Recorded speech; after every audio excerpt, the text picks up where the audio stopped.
Girls Lunch, your mealtime companion where we talk about food, gender, sexuality, and where everyone is welcome. I am Julia Andreas. I am Nicole Hilton. And we are in the same room. Oh my god! So exciting. Thank you for coming to my house.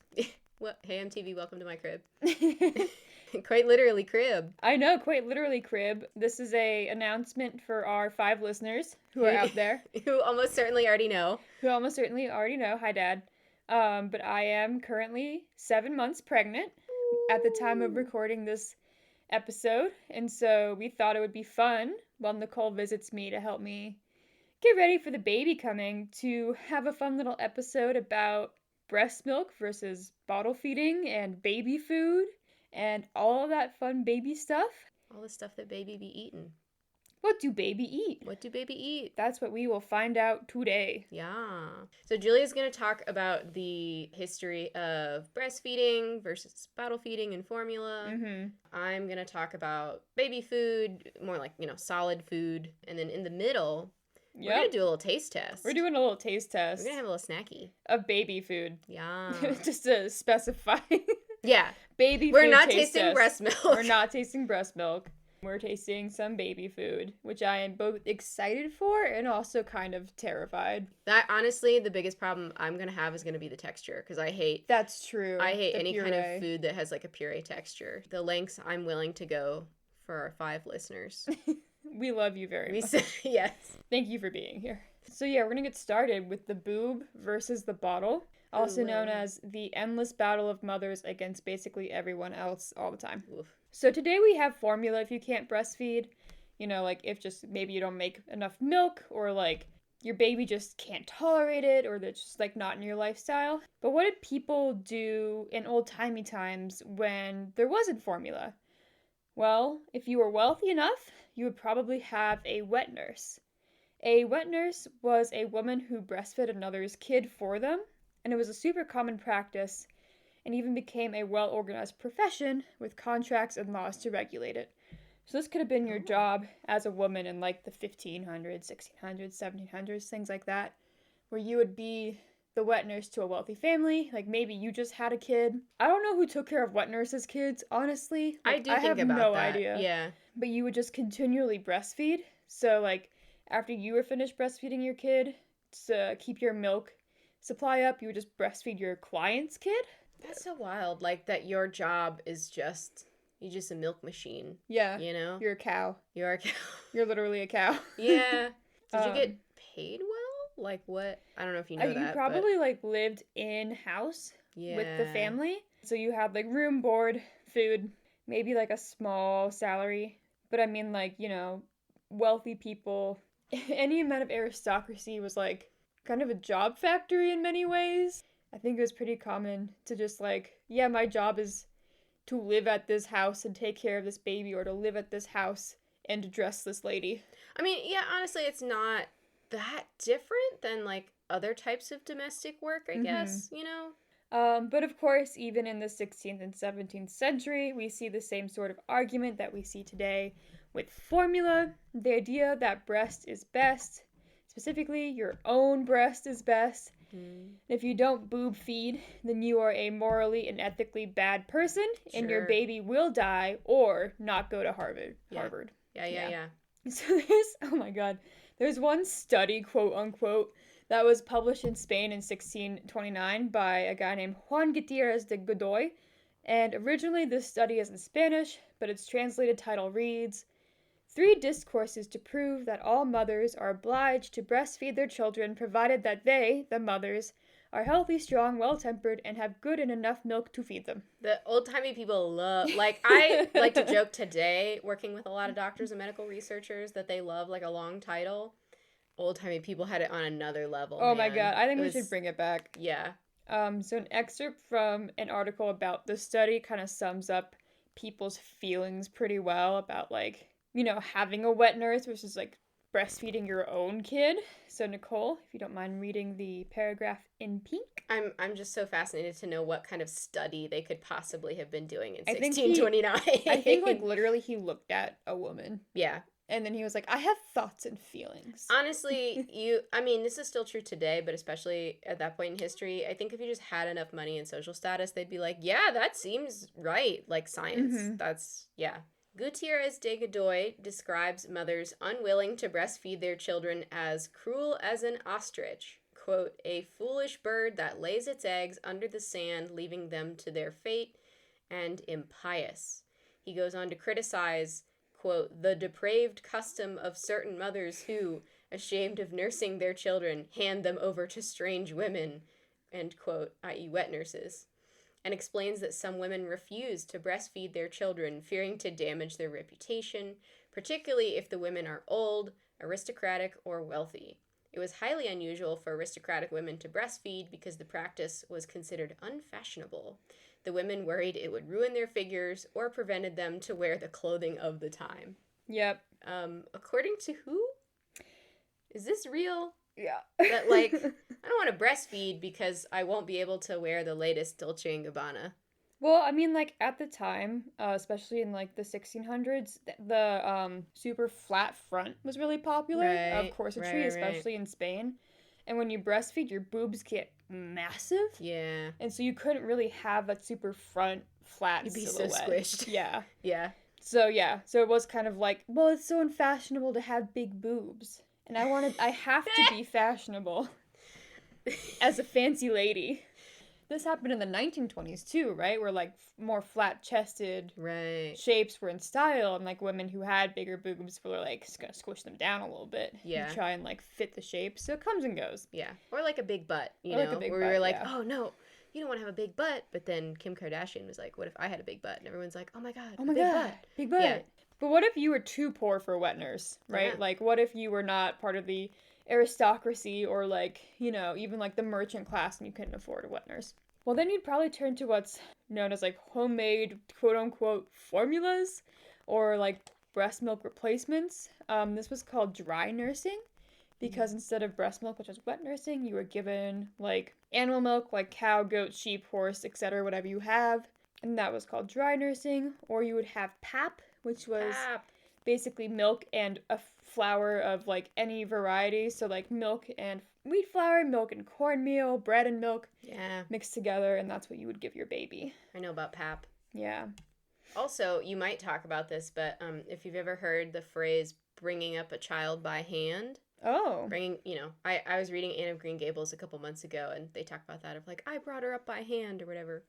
And supposedly that refers to the idea of like, you didn't wet nurse a child, but like you fed them pap or this like formula mix. Interesting. Yeah. I had not heard that. I didn't know that either. So next we're going to talk about, a little forward in time, the great protein fiasco and the rise of infant formula. So if we're going to talk about formula at all, we have to talk about the great protein fiasco and the commercial colonialism of Nestle in Africa. Ah, Nestle. It is a fascinating time in history, the late 1800s, early 1900s, and it is, you know, the birth of nutrition science and also the height of imperialism in the modern world. And if you want to learn more, because I do not have time to talk about all of it, if you want to learn more, please, please, please listen to the maintenance phase episode. It is called The Great Protein Fiasco, for like a really great cultural and racial understanding of the subject. I will give a very brief overview that will not do it justice, but like, if you want to learn more, this is further reading.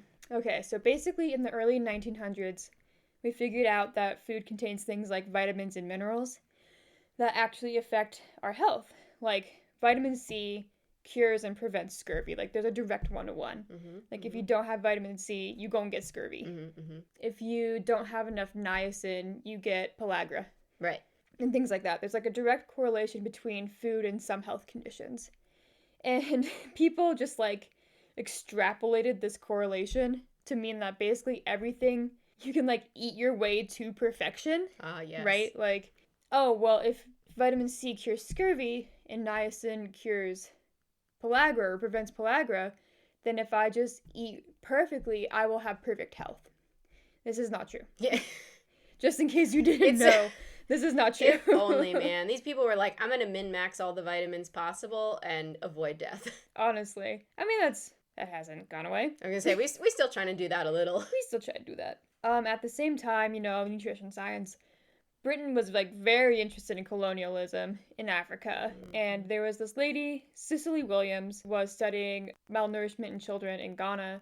And she was focusing on the fact that even in well-fed households, like households that weren't poor, right? Like they had plenty of food, some kids were still experiencing like a type of malnourishment.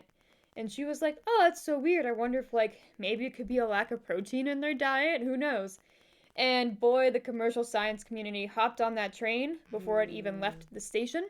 And soon it was just kind of like, oh, protein. We all don't have enough protein. It's the missing link to our perfect health is like this perfect amount of protein. And so it's just kind of like marketed and commercialized to a point where like babies need more protein than literal breast milk can provide. So we need to give them special formula. Evaporated milk. It was just evaporated milk made by Nestle specifically. Coincidentally made by Nestle. Yeah. Just by the way. Specifically to save these poor babies who don't have enough protein because their mothers are insufficient as people.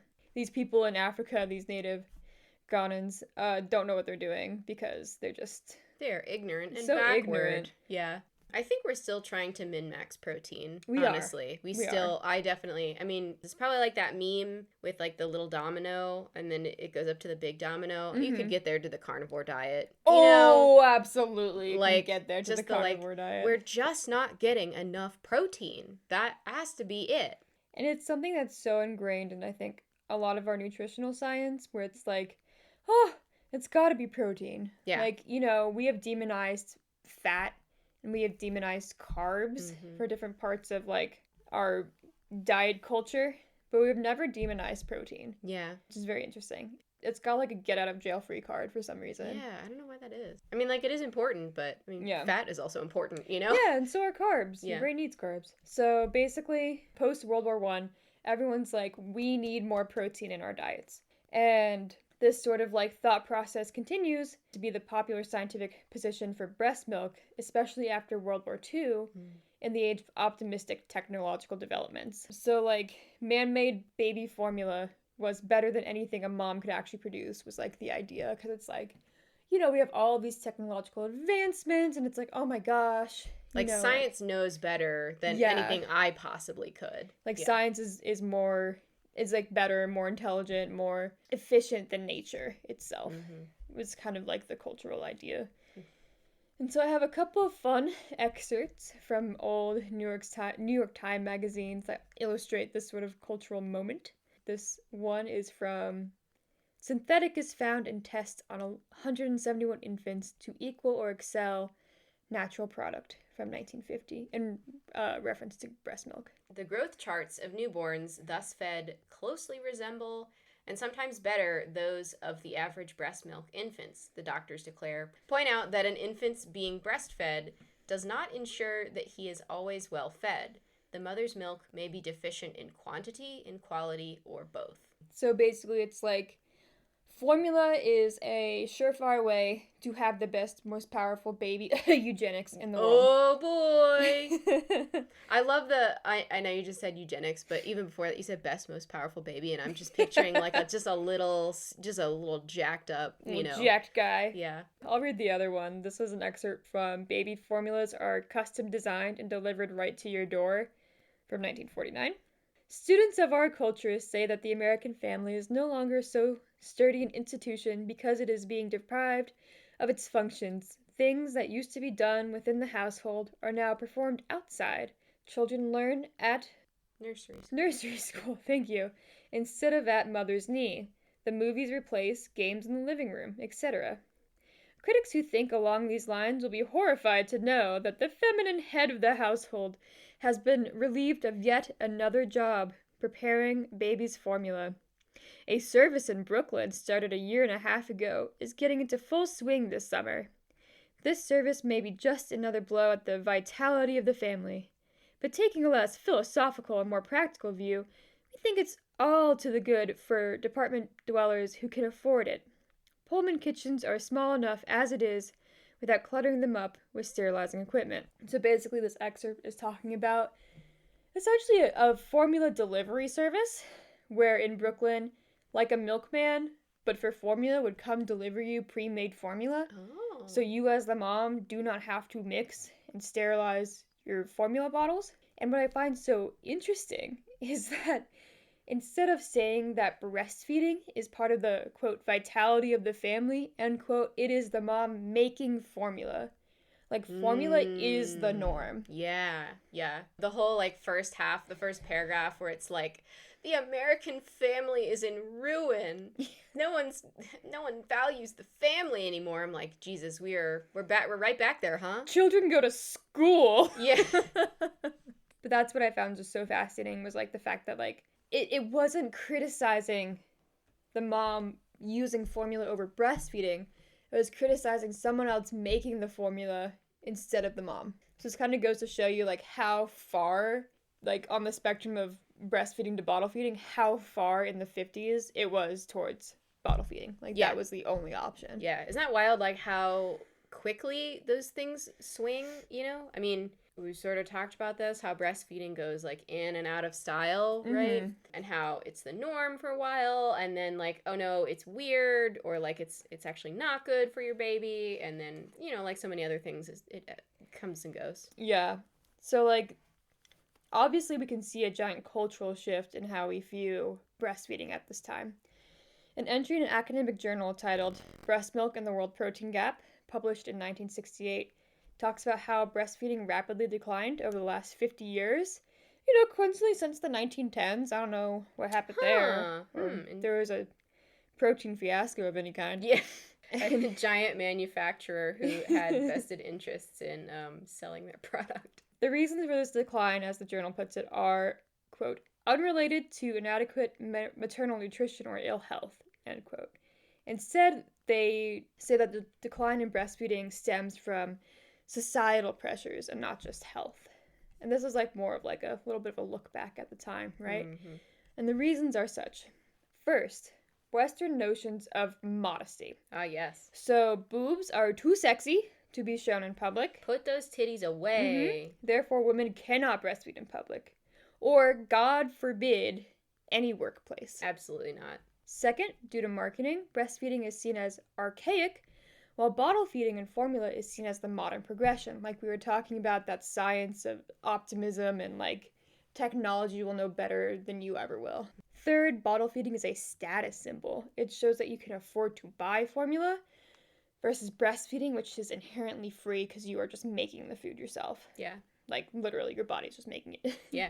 But like really probably one of the biggest shifts towards bottle feeding and formula, besides just like the marketing, was the rise of industrialization and the need for women to be in the workforce. And so for most average women, there was no way they could breastfeed. Right. If you're going to work, you can't be there every 2 hours or 4 hours or whatever it is to feed your little baby. And so it's like, well, I have to give my baby to my mom or my sister, and they need to feed them while I'm gone, so it's going to be formula. And now, you know, we've reached like the 1970s, and actually, just kidding, if you don't breastfeed, you are a monster. Yeah, how could you do that to your child? How could you do this? God, I mean, it really, like, we have fully seen both attitudes of, like, if you don't breastfeed your child, you're a monster. If you feed your child formula, you're a monster. Yes. Like, you are, it's fully, like, we have had both perspectives. Honestly, even still today, I would argue there's probably people who are, you know, like, if you aren't, I got this advice from my mother-in-law, which is that when you have kids, everybody has opinions. There's always going to be someone who's telling you you're doing it wrong. So, yay! Yeah, and we'll get into it, but it's because, like, maybe your grandmother was giving birth and raising kids in the late 50s, early 60s, if you're, like, our age. Right. Your mom is giving birth, raising kids in the 90s, 80s, 90s. And we're giving birth and raising kids in the 2020s. And like we said, the 50s, 60s, absolutely gotta be bottle fed. There's no other way. Right. That starts to shift, and I'll talk about this a little more later. That starts to shift in the 80s, 90s, where it's like, no, you can breastfeed. You know, you can do either one, whatever. And then now in the 2020s, we have hit the other end of the spectrum where it's like you can only breastfeed. Yeah. And so everyone's going to have opinions because they raised a kid in a different time. Yeah. And so they're going to go by what people told them was, like, right, like what doctors told them in, like, the 60s or the 90s. And so inherently also, people have very strong opinions. We're going to talk about this in the baby food section as well. People have very strong opinions because you're talking about children. Yes. And, like, we have a lot of obsession with, like, oh, the pure youth. Like, they're so innocent. I mean, we all care about children. We want good things for little kids. They, you know, you need to take care of children. But I feel like the pressure just, like, is tripled down on that, you know, 110%. The decisions you're making. So. Yeah. So in the 1970s, there was this huge cultural shift in a lot of ways, you know?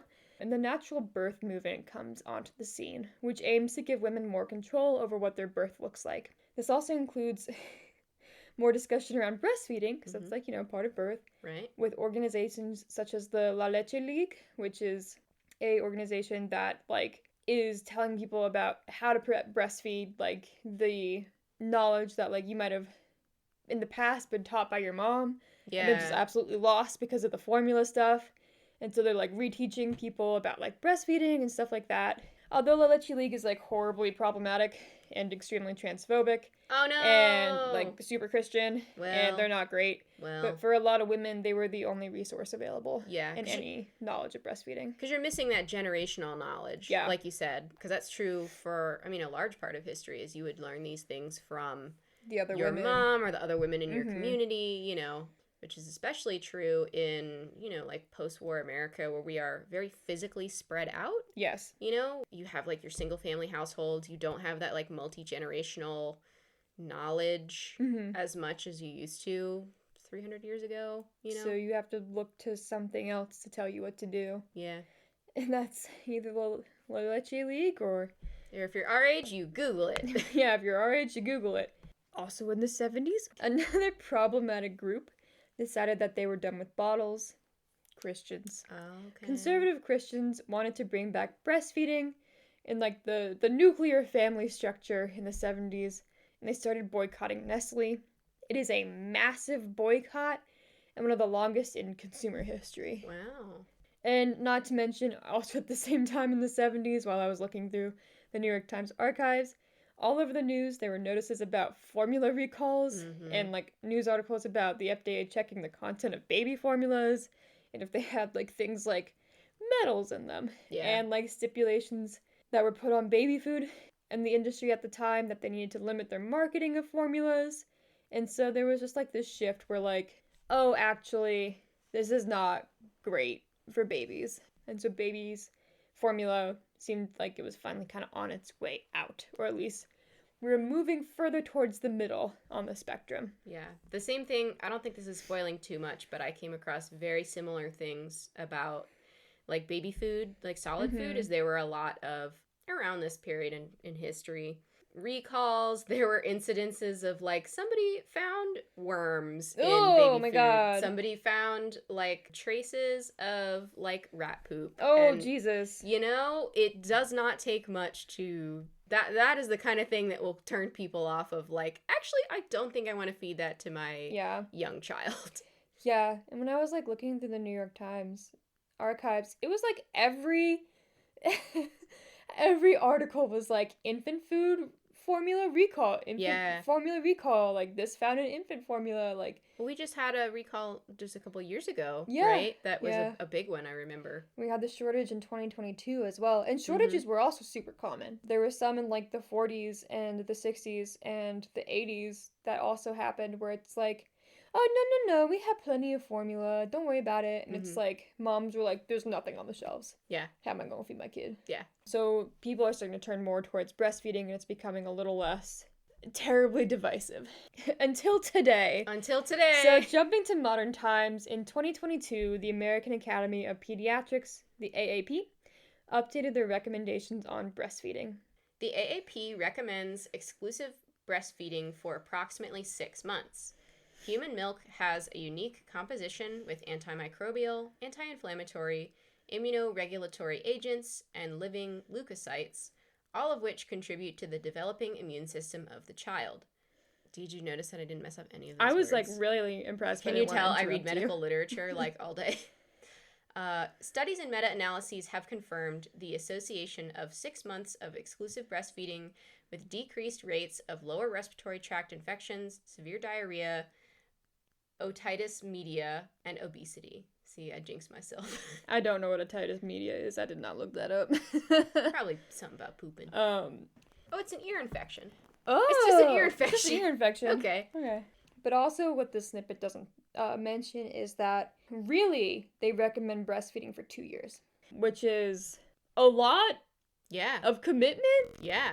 Specifically, they recommend exclusively breastfeeding for like 2 years. Oh, so, wow. Like with food at like 6 months. Okay. But like not using formula afterwards. See. Okay. Like continually breastfeeding and then like supplementing with food. And like this at first glance kind of sounds nice. It's like, oh yeah, you know, we're really like focusing on the power that's like within our bodies and like what we naturally make and our natural systems. And we're at like a time, you know, where we are more set up and inclined to breastfeed now than in the last 100 years. Like the AAP says, policies that protect breastfeeding, including universal paid maternity leave, the right of a woman to breastfeed in public, insurance coverage for lactation support and breast pumps, on-site childcare, universal workplace, break time with a clean private location for expressing milk, the right to feed expressed milk, and the right to breastfeed in childcare centers and lactation rooms and schools are all essential to supporting families and sustaining breastfeeding. So the AAP is like, yeah, you know, we've got all these protections in place. And, like, we need all these things if, like, we want women to breastfeed successfully. And it's like, yeah, that sounds great. For how many of those do we actually have, though? We have some, but, like, these protections apply to very few women. Yeah. Like, they apply to me because I work in a tech job and I work from home, right? Like, a tech job that's very good at respecting and following these laws. But, like, a teacher can't do that. A nurse can't do that. I mean, you could stop right away at the first one. Universal paid maternity leave. Yeah. So many, I mean, it is not universal. No. Right? That is not the case for everyone. It is, like, the case for maybe, like, 10% of people. Yeah. Like, it's definitely not applicable to, like, the majority of women in America. And it's kind of, like, the same sort of optimistic view that they had, like, in terms of the science, right? Where it's like, oh, yeah, like, anyone can do it. It's like, no, they can't. I also read an article called These New Breastfeeding Guidelines Ignore the Reality of Many American Moms, which is a New York Times opinion piece. And the author talks about, like, currently 9 million women of childbearing age are left out of federal workplace lactation protections. Teachers, registered nurses, agricultural workers, and many others have no federal right to take work breaks to pump milk to feed their nursing babies. The new AAP guidelines explicitly recommend universal workplace break time, you called that, and private space, something that the Pediatrics Academy should know is out of reach for the foreseeable future. Yeah. So you clocked that one so fast. Yeah, I mean, yeah, it's pretty easy to recognize that, like, these are privileges for a lot of people, you know? It's possible if you do a certain type of work, right?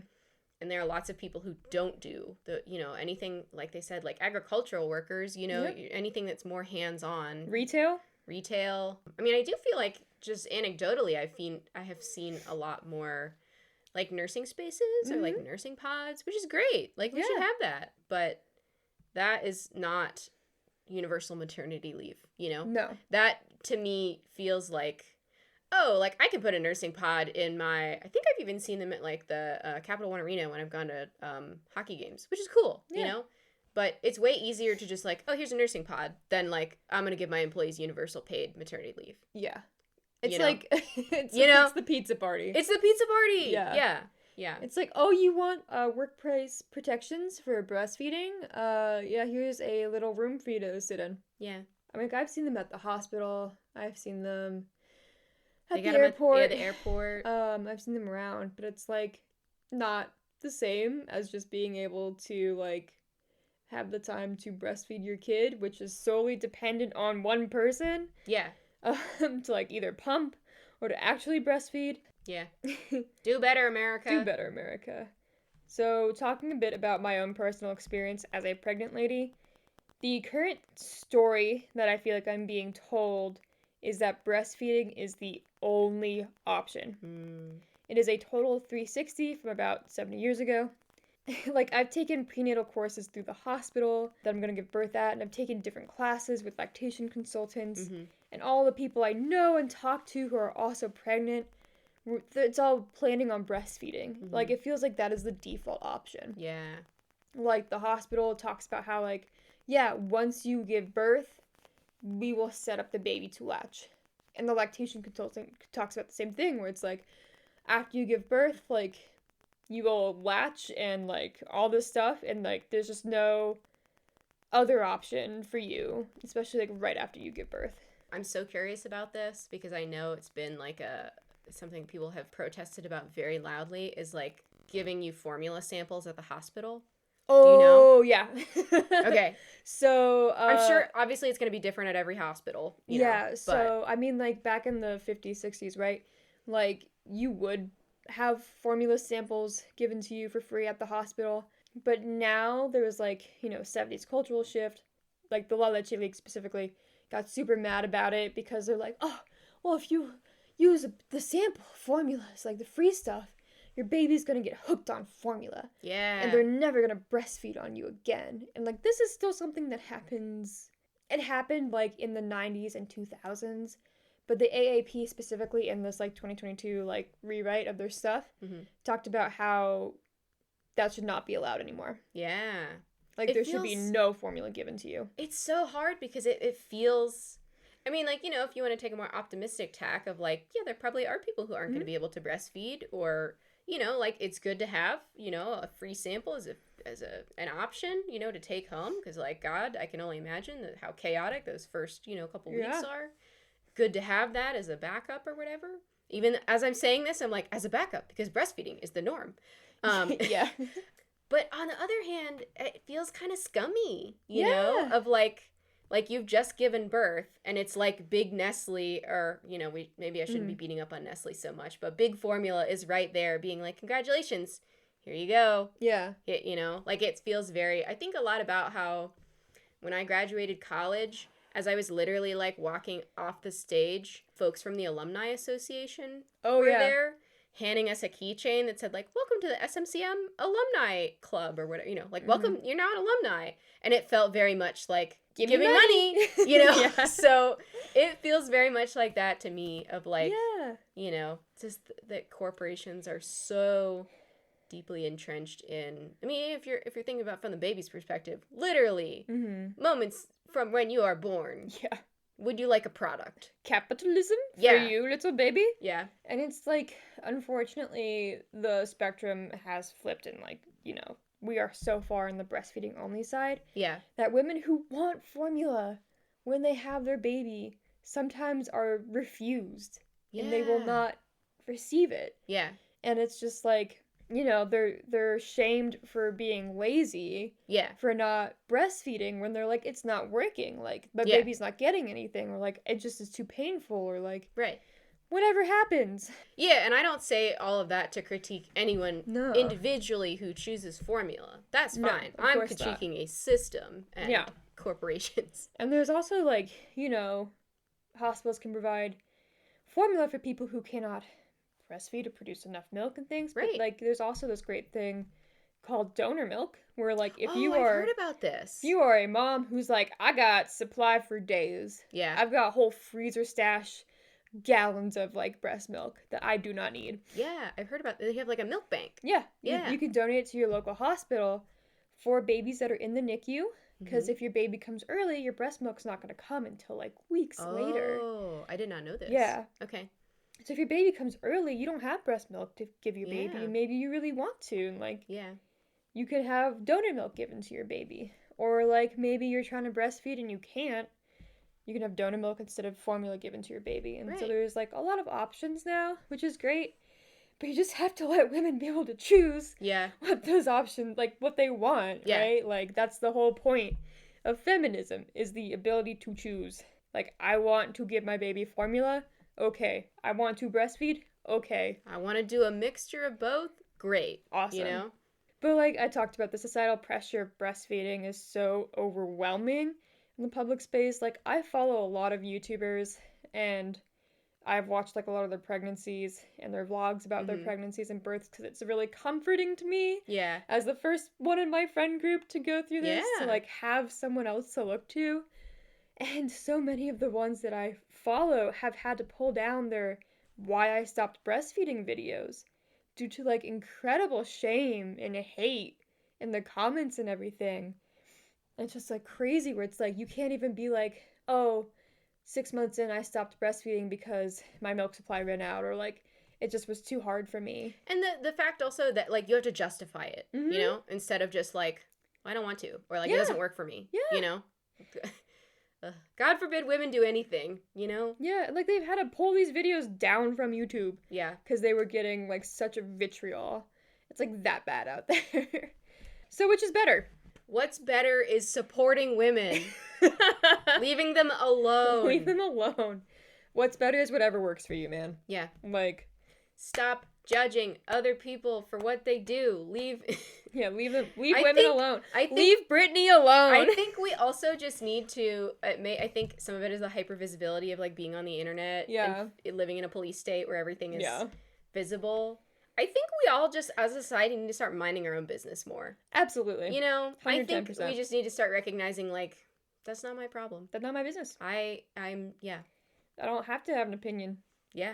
I can just leave. I can go about my day. Yeah. Imagine seeing something you don't like and then closing it and leaving it alone. Yeah. What if you just left? Incredible. Yeah. Who could have thought of that? Yeah. There have been, like, a lot of studies about how breastfeeding helps infants have, like, healthy gut bacteria and enzymes to break down food, like lactose, right? As well as, like, helping them build a strong immune system because you pass your immune system to your baby. And, like, biologically, that makes sense. Like, that's what we were, like, you know, our bodies were intended to do is, like, pass on all this stuff through breastfeeding. However, it does not make sense for everyone. Yeah. It is super time-consuming, it is cumbersome, and if you do not have the right workplace protections or accommodations, it is impossible. Yeah. Not to mention, some women physically cannot produce enough breast milk to feed their child, or they're going through medical treatments like chemo and they can't breastfeed their baby, or the baby can't latch correctly, or the baby has allergies to things that might be in your breast milk. As a mom, you can also get dysphoric milk ejection reflex, what is that? Also known as DMARE, where you essentially get premenstrual dysphoric disorder, PMDD, when you breastfeed. Oh, okay. If you know what PMDD is, it ain't good. Yeah. It ain't fun. Yeah. And for someone who does get PMDD, the possibility of feeling that way while I'm trying to breastfeed my beloved baby is like, it makes me very nervous. Yeah. I mean, we haven't even talked about, it's not like super germane to this, but you know, postpartum depression, postpartum anxiety. Yes. I can only imagine how a lot of these cultural anxieties about breastfeeding, are you feeding your child enough, can feed into that. And also like, if you're breastfeeding, you get worried about, like, are they getting enough? Like, you know, are they eating enough? Like, that was something that I read in my research that said, like, you know, formula can, because it's true with baby food as well. It's like, you can know exactly what your baby is getting. You know that they're getting enough to eat, that type of thing. You can measure it. Yeah.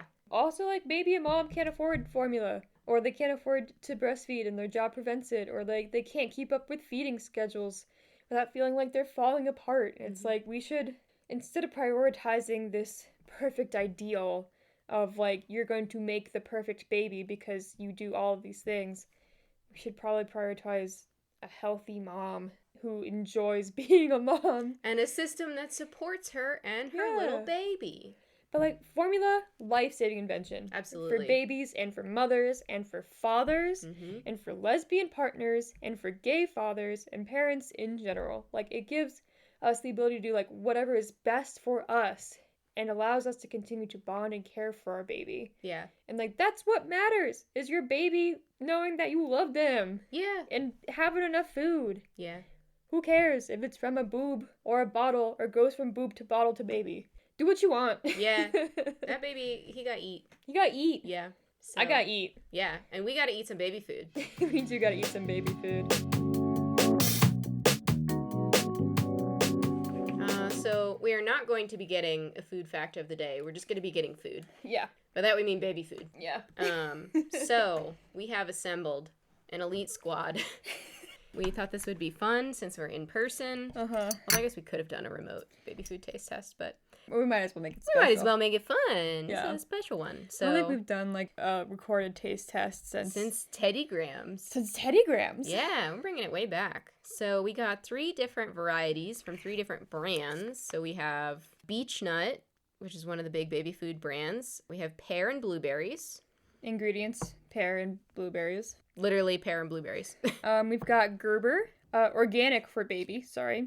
And that one's in a squeeze pouch. Yeah, this one's in a squeeze pouch. It's got apple, zucchini, spinach, and strawberry. Let me check those ingredients. Apples, zucchini, spinach, strawberry, vitamin C, and lemon juice. And it's carbon neutral. And it's, oh yeah, very important, it says it's carbon neutral. Finally, we also have, in jar form, Earth's Best Organic. We have Vegetable Turkey Dinner, which I know Julia is very excited about. I'm so scared of that one. Which is water, organic carrots, organic apple puree concentrate, organic ground turkey, and organic barley flour. I think we need to save the turkey dinner for That's last. got to be last. So we want to start with the nice one. Yeah. And we work do our way to, like, the scarier one. Now, the pear and blueberries... I'm sure it's going to be pretty normal. It's very purple. It's purple. It's very purple. It's like Grimace shake. It actually, and even the shape of this jar, it looks a little like a baby Grimace. It does. You could take the label off of this and draw a little face on there, and it would look like baby Grimace. Okay. You're spewing. I don't know why I'm so scared. It smells like pears. Yeah.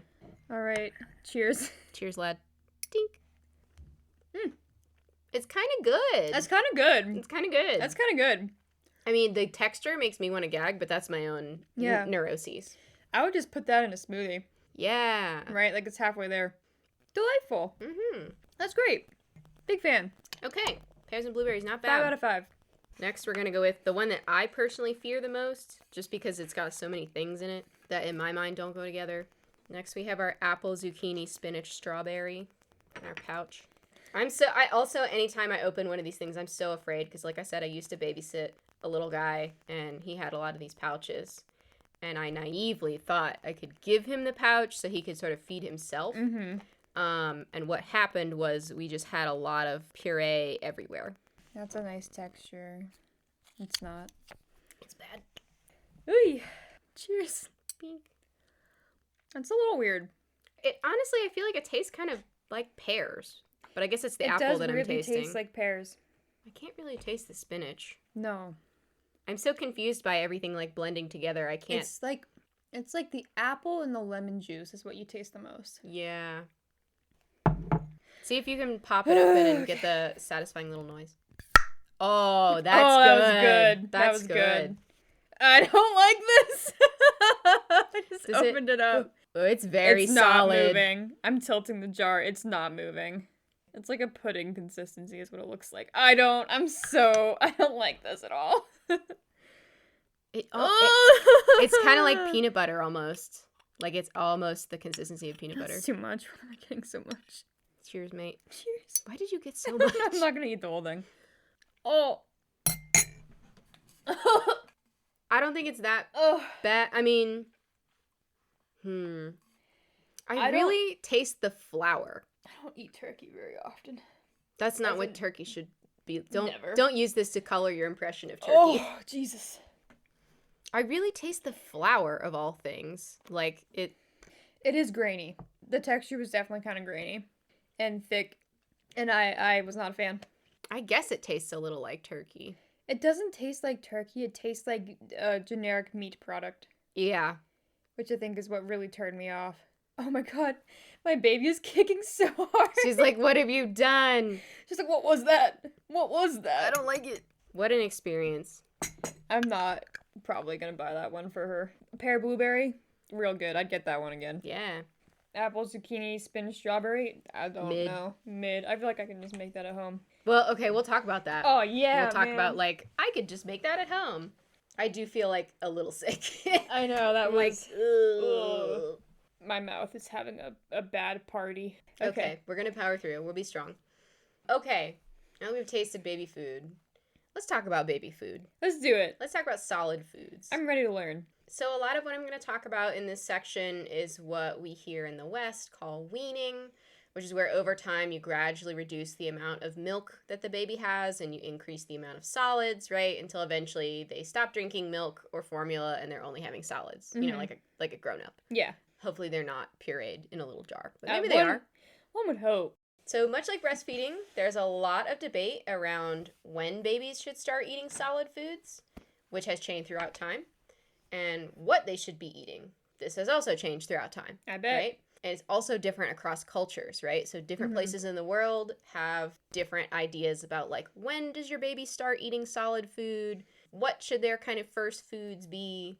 I want to read this quote from Amy Bentley's Inventing Baby Food, Taste, Health, and the Industrialization of the American Diet, which is a great book. Shout out to Dr. Bentley. This book was super helpful. Gave me exactly what I needed for this episode. Love that. Thank you, Queen. I think that this quote really sort of shows the significance of, like, what we're talking about. Nearly all cultures, however, imbue the transition to solids with significance. It is a moment that signals a decrease, albeit a limited one, in the child's dependence on the mother, and the transition ushers in a new period of increased interaction between the child and her environment.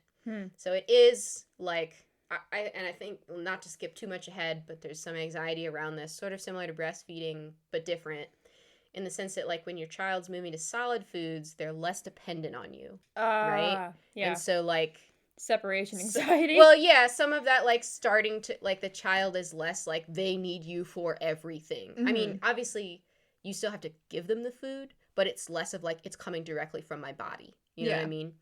It's like anything else with parenthood, right? It shows they're growing up. They don't need you They don't need as much. Soon they're going to be a teen on their skateboard, and they're just going to want to go to the mall.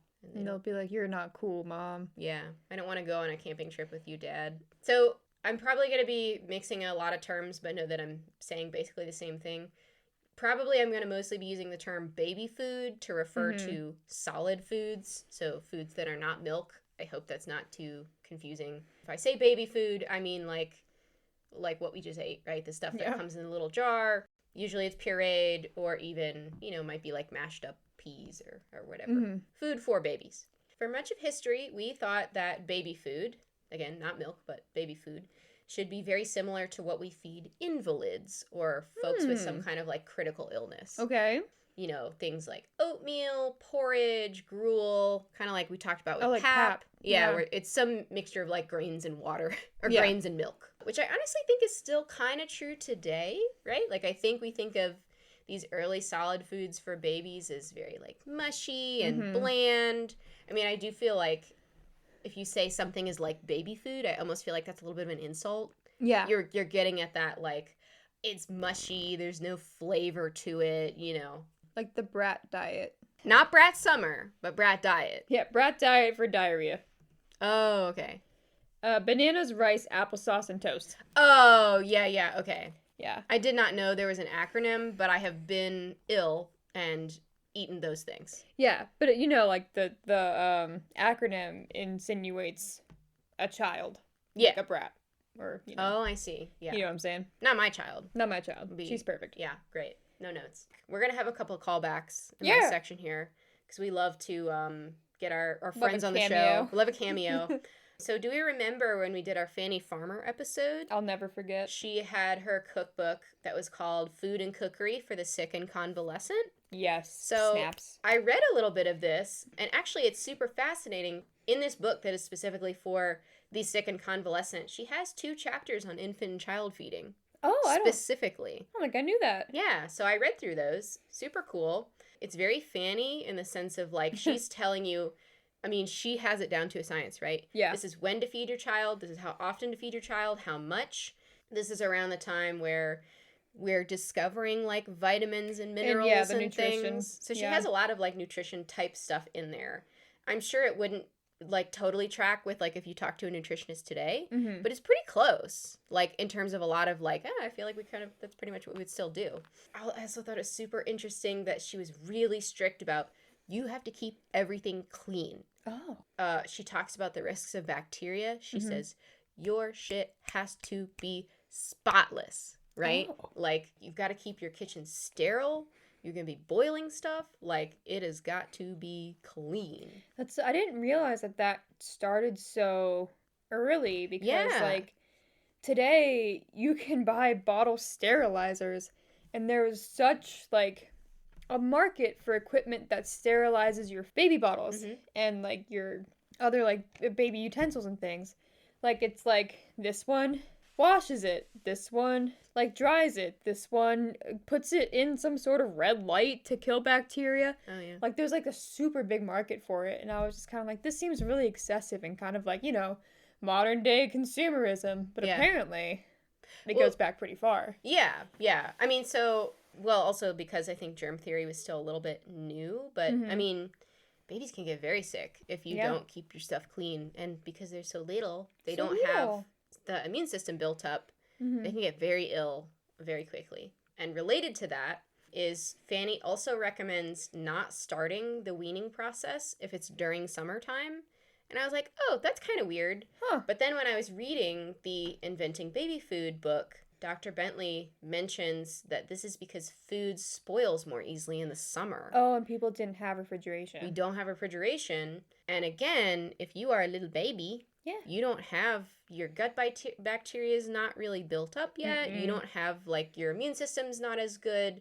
So you might not be able to withstand food poisoning or bacteria from spoiled food, right? I still can't. That's especially a concern for little guys if they get, like, diarrhea, because then they get dehydrated and it's like a whole thing. So bad. So I don't want to make us all sad.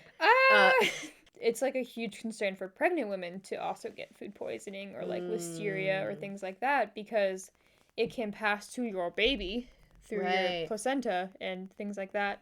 And again, your baby's just a little guy. Yeah. He doesn't have any protection. They don't know nothing. And so it can get real bad in there if your baby catches, like, what you catch. Yeah, that's why they don't want you to eat no deli meat. No deli raw meat. fish. No raw fish. No fun. Mostly what Fannie recommends in this sort of, like, early solids stage, she recommends feeding your child a mixture of cereal and milk. Now, we're not talking about, like, Lucky Charms. Oh, man. But, like, oatmeal or hominy or something like that. Like we said, like, kind of grains and milk.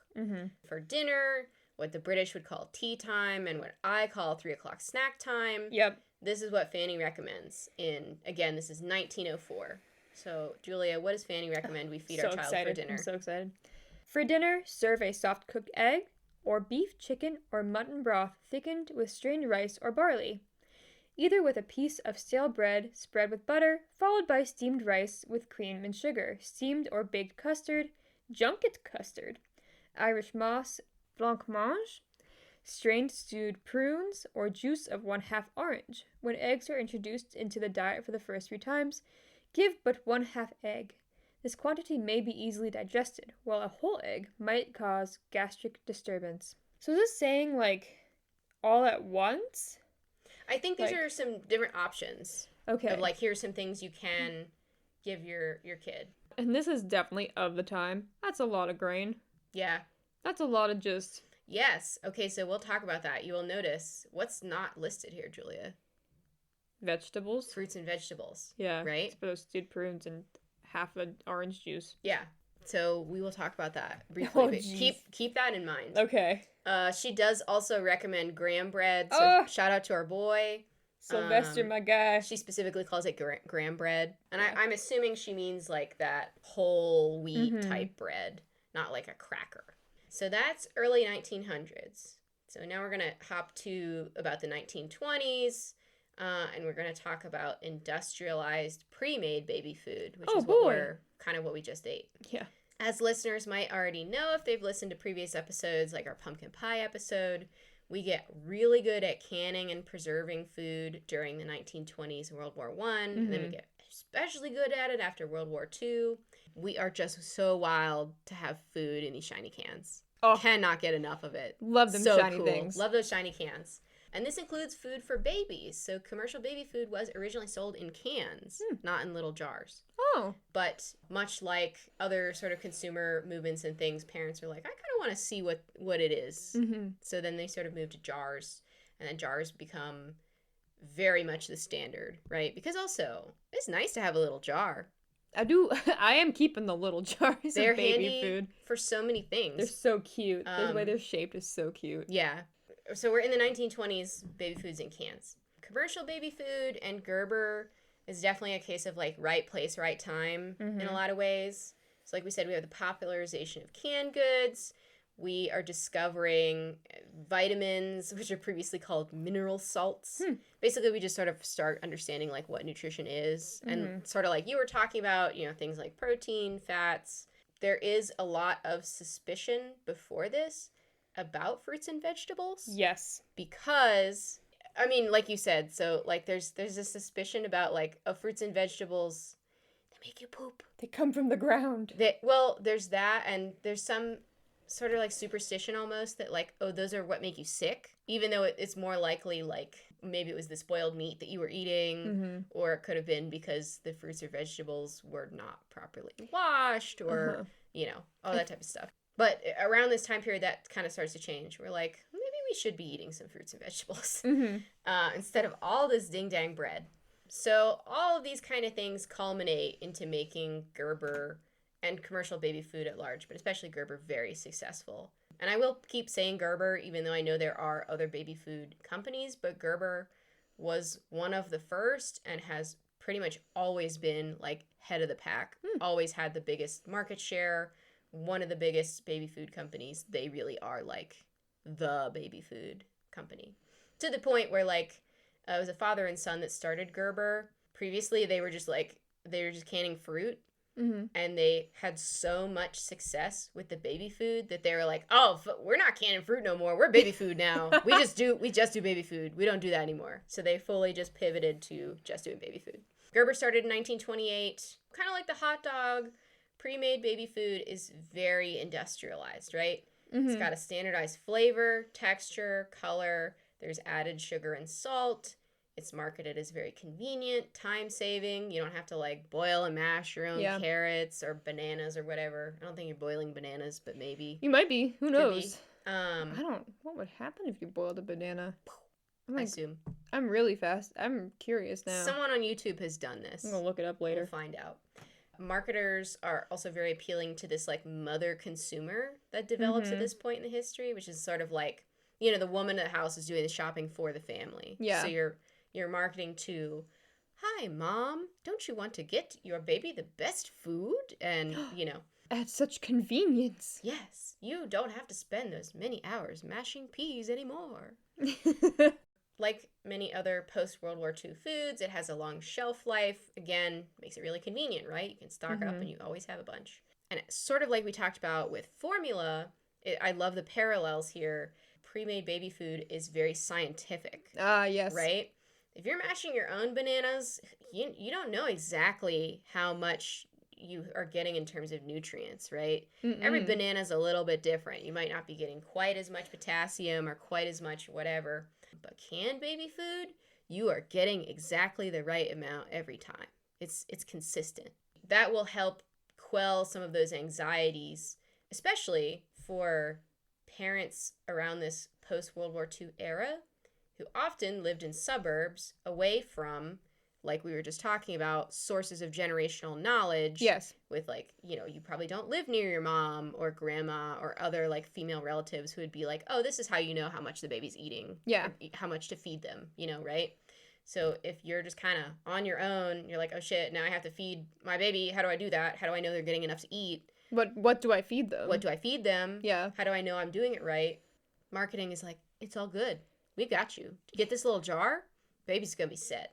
The incredible way that America's whole cultural passing on of knowledge is purely through marketing.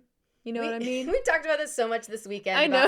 About how Americans are so susceptible to marketing and we love to buy things. Because we don't have anything else narratively to help us process how to go through life. Yeah. It's just marketing. Yeah. Right? Like our family systems are so spread out and detached in a way. Fragmented. Yeah, that's what I'm looking for. That we don't have like these narrative passings on and like examples of other people or like communities or a village or whatever. It's like, how do I know what to do? Well, marketing says this is the best. So that's got to be true. Yep. They would never lie in marketing. Why would they lie to me? Why would they lie to me? The stripper really likes me. I can tell. So, let's see. I don't know. Do you want to know about the Gerber baby? I do want to know about the Gerber baby. Okay. So, Gerber specifically starts in 1928, and they trademark that very famous Gerber baby portrait in 1931. Julia, do you know who the Gerber baby was? No. Okay. I don't even know if the Gerber baby is like a girl or a boy. Yeah. Or whatever. It's just a baby. Gerber baby was a real baby. It was a real baby? Yes. Was a girl.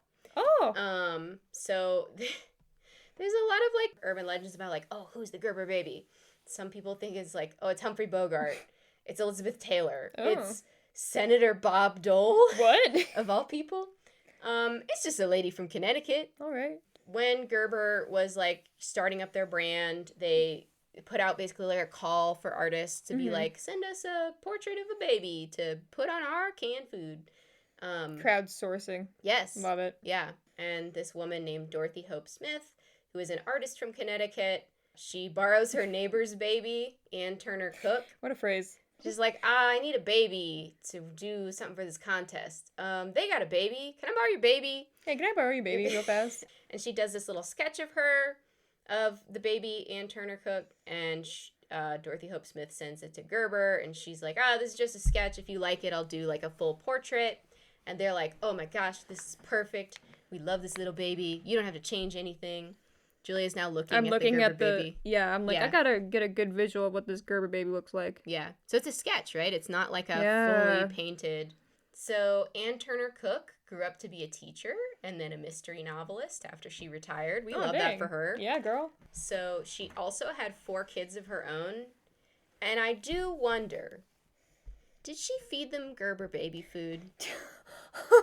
Do you think, is that weird to serve your child food from a jar that has your face on it as a baby? Oh my god, I feel like that's just like intense family lore, right? Where it's like, how, like, buck wild. Like your mom is like, that's me on the can. Also, I want to know if she gets any kind of residuals. I feel like almost certainly not. Probably not. This is 1928. They don't know it is. Like, thanks. You get to be famous. You get to be the most famous baby in the world. I bet that is a story continually passed down through her family members where it's like, your great-grandma was the Gerber baby. That's her. That's her. That's her on the jar. That's her on the jar. Moving forward a little bit more to mid-century, we're thinking like baby boom, 1940s, 1960s. This is where everybody's formula feeding. Yeah, I was about to say the parallels. Yes, these are like parallel tracks for sure. So industrialized baby food like Gerber and like formula rapidly becomes the standard, right? We're all eating out of the little jars. So remember the context for this point in American history. We have just emerged from World War II as a world power with lots of economic power. Americans have lots of money, and we love to buy things. God, we love buying things. We love to buy things. We are very obsessed with progress and that kind of Walt Disney, keep moving forward, obsession with science. You know, we value science and industry, and buying stuff really becomes part of our cultural identity. So I think it makes sense that buying baby food instead of making your own baby food at home becomes very popular. Yeah. As with formula as well. As with formula. It's all very scientific. You know, science has figured out what is best for me to feed my baby so that they get all the maximum nutrients. Gotta min-max that baby. Gotta min-max that baby. Gotta get those stats way up. Later, in the 1970s to kind of 1990s. The parallels are so exact. They it's are so crazy. I was like, I have to hold myself back so that I don't just spoil the entire other half of the episode. Yeah. So, in the 1970s, we started to get more health conscious, right? We started asking questions about, like, sort of similar to what we did with formula, like, with baby food, like, is it a good idea to have all of this, like, extra salt and sugar in pre-made baby food? Does the baby really need all of that? And we also, again, do more science and research into nutrition, and we start to figure out, like, actually, it's probably not good to have a lot of sugar and a lot of salt. Yeah. You know, that can lead to, like, high blood pressure, things like that. To the point where in summer of 1969, there's actually a Senate Select Committee on Nutrition and Human Needs, a lot of which is dominated by discussion of food, baby food, and what is in it. Perennial presidential candidate Ralph Nader. Whoa, not a cameo I was expecting. Not a cameo I was expecting either. I was like, him? Ralph Nader makes a very impassioned case that manufacturers are not putting consumers first. This baby food is like full of filler, full of additives. It's not like, we were just looking at the pears and blueberries. It is pears and blueberries. That's it. That's all that's in there. I think Ralph Nader maybe makes a good point, because at this time, manufacturers were required to put nutrition information, like how many, like we have the nutrition label, right? Mm-hmm. How much vitamins, how much calories, how much fat is in this thing. They were required to put that on dog food, but not baby food. What? Yeah. So I'm like, maybe Senator Nader has a point. As a result of this, like, Senate Select Committee, baby food manufacturers agree to remove MSG. Okay. So that's, probably good. And then generally over time, there's more consumer pressure. Mm-hmm. They start scaling back on a lot of these additives and things. We have legislation. Ooh. Congress passes a law in 1972 that requires manufacturers to start including open expiration dates on food after specific pressure about baby food expiration. So, So prior to this, there was just, like, a little code on there that I guess if you took it to the grocer, they would tell you, like, oh, this expires whenever. But, like, I couldn't pick up a can of baby food and see this expires May 2026. We could have not gone through my fridge like we did over the weekend. Yes. And taken out all the food that expired in 2023. Would have been like, I don't know. I want you to read this little quote in green from Inventing Baby Food. Okay. This happens in 1972. Okay. After Representative Henry Waxman of California, in a hearing, held up jars of baby food found on grocery store shelves with coded expiration dates that were 3 to 4 years old, Congress in 1972 passed a bill to ban the code dating of fresh food in canned or bottled baby foods. According to a newspaper report of the incident, a representative of the manufacturer admitted of the can in Waxman's hand, it would probably be better not to eat it. Oof. Which is a pretty damning indictment, right? Yeah. Because that I'm assuming how this went is Henry Waxman or the other representatives were like, would you eat this? And the guy was no. Because he was like, this was found on the shelf of the A&P or whatever. Mm-hmm. It's 3 to 4 years old. Store pull. Would you eat this? And he's probably like, it's probably better not to. And that, you've sort of signed your own notice. In the 1970s, we've got counterculture, this kind of like return to nature, and that influences baby food too, right? It is a sort of contrast with that like scientific motherhood that we had previously, where it's like science knows what's best for my baby. We now get natural motherhood, which is like mother naturally knows what's best for baby. Yeah. Like, nature is best. Like my body will know what to do naturally. Right. And something else that I didn't really think about, but that was pointed out in the book, was that it's a little easier for moms to make their own baby food because more people have blenders. Oh. Home appliances.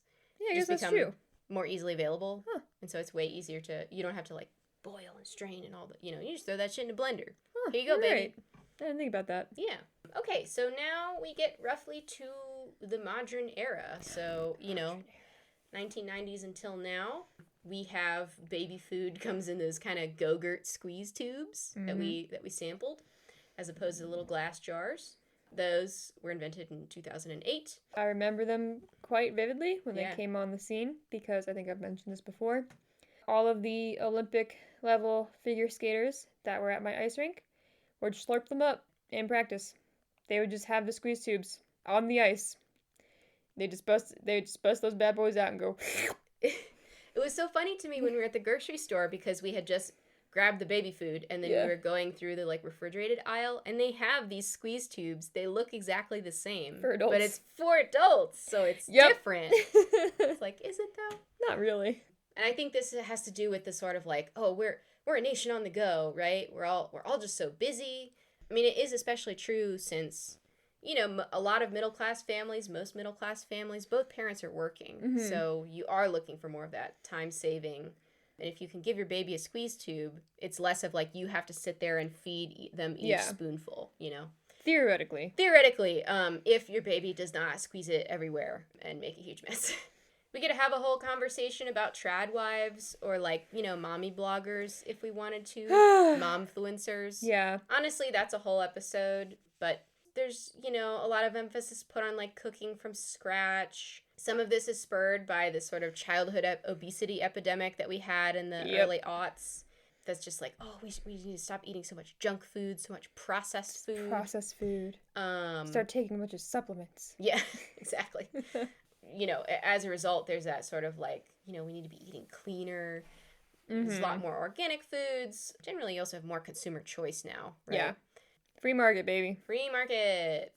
There's definitely a lot of, I think like you talked about with breastfeeding, there's a lot of the sort of pressure of like, if you aren't making your own baby food, or if you aren't feeding your baby the cleanest, most organicest. You're not going to Erewhon to get your bananas. Yeah, never seen a pesticide, banana, whatever, then you're a horrible mother. Your child will never graduate from college. They're going to be deficient. They're going to become a delinquent. Yeah, exactly. They're going to be gay, worst of all. Oh my God, they're going to be so gay.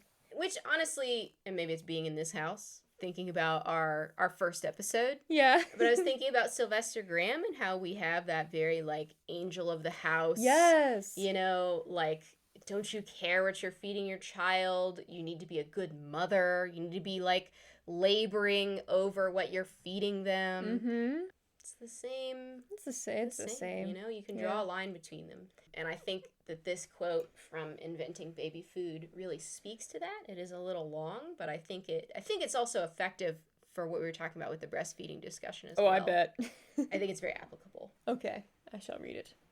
Further, for many, the homemade effort signified love, specifically motherly love, given the long history of infant feeding and maternal bonding and contact. The mother consumer who made her own baby food expended much extra effort over that required to purchase baby food products, effort that imbued her baby food with added psychological and cultural value. It also suggested an artisanal craft ethos that could demonstrate a number of sentiments, including an idealized nostalgia for the values and lifestyle of pre-industrial society. Further, homemade may have also signified a type of conspicuous consumption, an elite economic and cultural status conferred by virtue of having the option of extra time and energy to make baby food from scratch. So positive were the rewards for making homemade baby food among certain demographics that not doing so carried social penalties. A working professional mother in New York City, for example, was chided by another woman's nanny for using commercial baby food instead of making it from scratch herself. Insert, like, breastfeeding. Yeah. Instead of baby food, and it's, like, the same. Yeah. Like, if you aren't laboring over, or, like, if you are not producing the food that you're giving to your child, you don't really love your child. No. You're a terrible mom. Yeah, you're a terrible mom. You don't care. You're selfish. Yeah. You're lazy. And so, like, I think this book was written before the sort of trad wife phenomenon. So Dr. Bentley is not talking about that explicitly, but I think it really speaks to that, right? Oh, absolutely. Especially the, like, conspicuous consumption of, like, I have this extra time. Yeah. I have so much time, therefore money, to sit around and make PB&J from scratch, to grind the nuts and make the peanut butter. And yeah, but it's like, oh, I have money for childcare. I have money for someone to come clean my house. Like, I have the time to put on this facade of being the angel of the house. Yeah, my husband, assumingly, makes enough money outside the home that I don't have to work outside the home. Yeah. Which in itself is like a flex, right? Because in today's economy, most, like middle-class families, to be able to pay your friggin' bills, you need a dual income. Yeah. I mean, like we said with breastfeeding, and is often the case with just about every part of parenting, you gotta do what's best for you. Do what's best for you, man. Our society really loves to just shame women for doing basically anything. Yep. And we really hold mothers to, like, an impossible standard. Yep.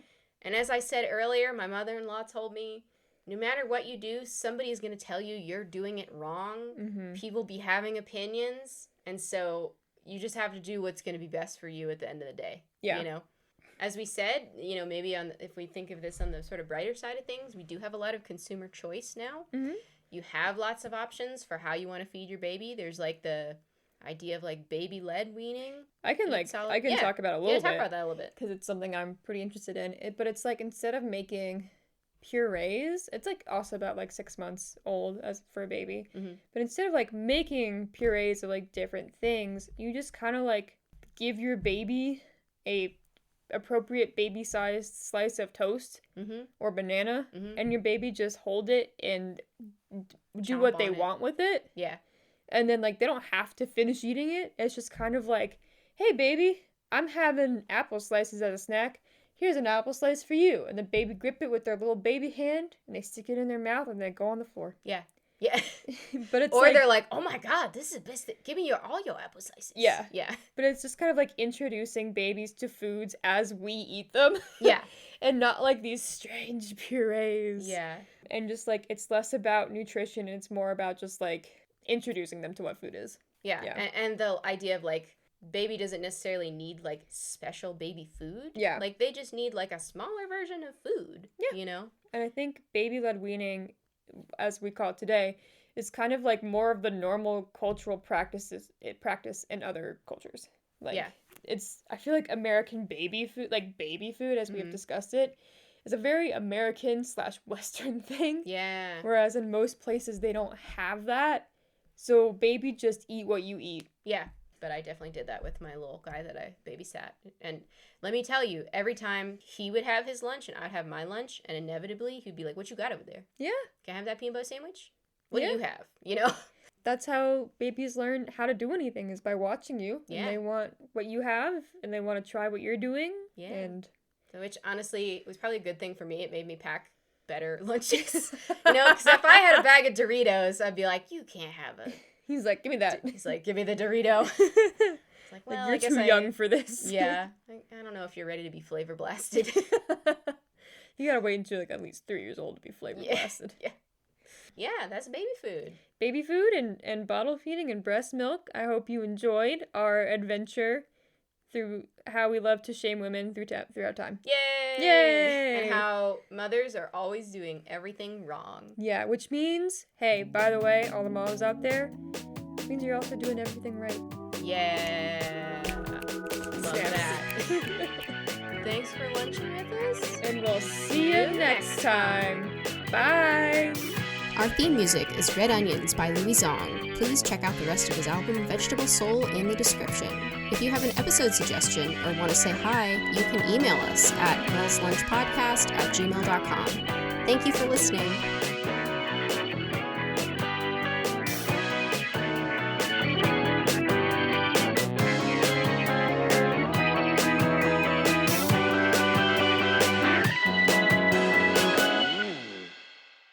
But first, I have to go pee. Okay. Pregnant how lady. pregnant of you. I know, honestly.